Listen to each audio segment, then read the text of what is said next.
Fire Emblem Three Houses releases in mere days. And whether you're returning to the series or if you're a newcomer, some of you might be wondering if Fire Emblem Three Houses is going to be worth picking up when it releases, or you might be wondering what Fire Emblem Three Houses even has to offer. My name is Mychael, and I am here to break down some of those questions, and by the end of this video, you should have a better sense of what you can expect from the game, and if you think it'll even be worth your time and money. If you're new to Fire Emblem, it's a turn-based strategy RPG where you face off against enemy armies while controlling friendly units on the battlefield. It is also important to note that you do not need to have played any of the previous Fire Emblem games in order to fully enjoy Fire Emblem Three Houses. Fire Emblem Three Houses takes place on the continent of Fodlan, where three major powers control the land: the Adrestrian Empire, the Holy Kingdom of Faerghus, and the Lesser Alliance. Now, with that, let's dive in and take a look at what Three Houses has to offer. You play as Byleth, an instructor at the Officers' Academy within the Garreg Monastery, where you will spend time teaching and training your students. Unlike recent entries in the Fire Emblem series, where the main playable character was customizable, Byleth is not customizable, save for the ability to rename them, and only has the option to select between a male form and a female form. I'm going to be curious to see if this means that Nintendo and Intelligent Systems might have a very specific vision for Byleth in regards to the main story, thus restricting the customization options. Whether that's true or not, we'll just have to see. Let me know down in the comments how you feel about this particular decision. In between story missions, you will spend your time at the Officers' Academy, where you will train your units, buy equipment, change or upgrade unit classes, and so on. Sound a bit familiar? Personally, I'm getting some Persona vibes here, and I know I'm not the only one. This isn't a bad thing by any means, for me, as I'm a big Persona fan. Your schedule and time are tracked through a calendar mechanic, where at the end of each calendar month, you take on the next main objective. That allows you to keep track of the various activities, side missions, teaching, and so on, allowing you to know how much time you have left until the next mission arrives. Now, some of you might be thinking that this whole teaching thing sounds like a waste of time to you. You know, you're the type of person that just wants to hop straight into the action without the added responsibility of instructing students, fishing, or whatever else you could do that might get in the way of what you actually want to do. Well then, I do have some good news for you. There is going to be the option to skip these in-between moments using an auto-instruct mechanic, allowing you to skip straight to the main missions. Soon after you begin the game, you'll be asked to make a choice between the three main houses, with each one hailing from one of the main countries. Your choice will dictate the students that you'll be focusing on while at the Officers' Academy, as well as having potentially major impacts on the story down the line. About halfway through the story, a 5-year time gap will take place, in which you will get to see how your students and their relationships have gotten on.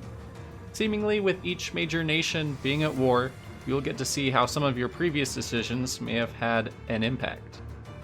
It should also be noted that just like previous Fire Emblem games, you can pursue romantic relationships, but not until after the time gap. There also seems to be no indication of any kind of children mechanic present either, which may or may not please returning fans to the series. Personally, I won't be missing that particular mechanic too much. Fans familiar with the series will recognize both classic and casual difficulty modes returning to Fire Emblem Three Houses. For those whom would like a little less danger and stakes with their battles can opt for casual mode, making sure that if one of their characters falls in battle, that they return after to fight another day. This is in stark contrast to classic mode, which causes a fallen character to remain that way for the rest of the game. For those looking for a more challenging way to play, can opt for this. A somewhat new mechanic is making its way into this game, Divine Pulse, a mechanic that allows the player to essentially roll back some of their turns in order to correct mistakes that they may have made. This might make some players uneasy at the idea of lowering the stakes that Fire Emblem has been known for, but I think some extra freedom and leniency will go a long way in allowing newer players to find their preferred way to play. Besides, all these mechanics are all optional anyway, right? A frequent flyer mechanic for many Fire Emblem games is being removed in Fire Emblem Three Houses. The weapon triangle is not going to be a returning mechanic this time around.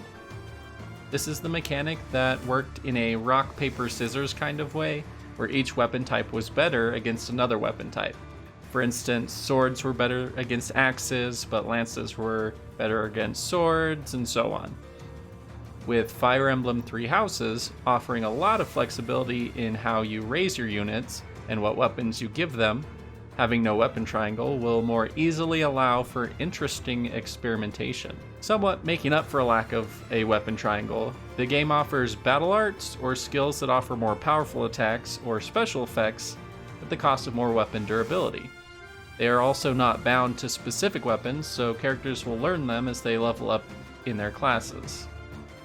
These abilities, together with gambit abilities, personal character abilities, and the adjutant system, is going to make sure that the combat in Fire Emblem Three Houses retains as much depth, if not more, than ever. So, should you actually buy Fire Emblem Three Houses? Well, if any of the things we talked about makes you excited or intrigued, then most likely the answer is yes. With all the information we have up until now, I am confident that this game is going to be a very strong entry into the Fire Emblem series. Overall, Fire Emblem Three Houses is looking more and more like an intriguing and exciting entry into the Fire Emblem franchise. With a ton of new and exciting additions to the game, interesting and flexible story choices, and a ton of freedom in how you play the game, I think that this game might just be the perfect entry for newcomers to hop into the series. And I think veterans will find a lot to be excited about as well. There is a lot that we didn't cover in this video, and that should be a testament to the amount of content this game is going to have. But let me know in the comments if there was a specific topic you wanted to know more about. With only days left before Fire Emblem Three Houses releases, I'm getting incredibly excited to play and cover more of the game. So hit the like button and subscribe for more gaming content, including Fire Emblem Three Houses, and I will catch you in the next video.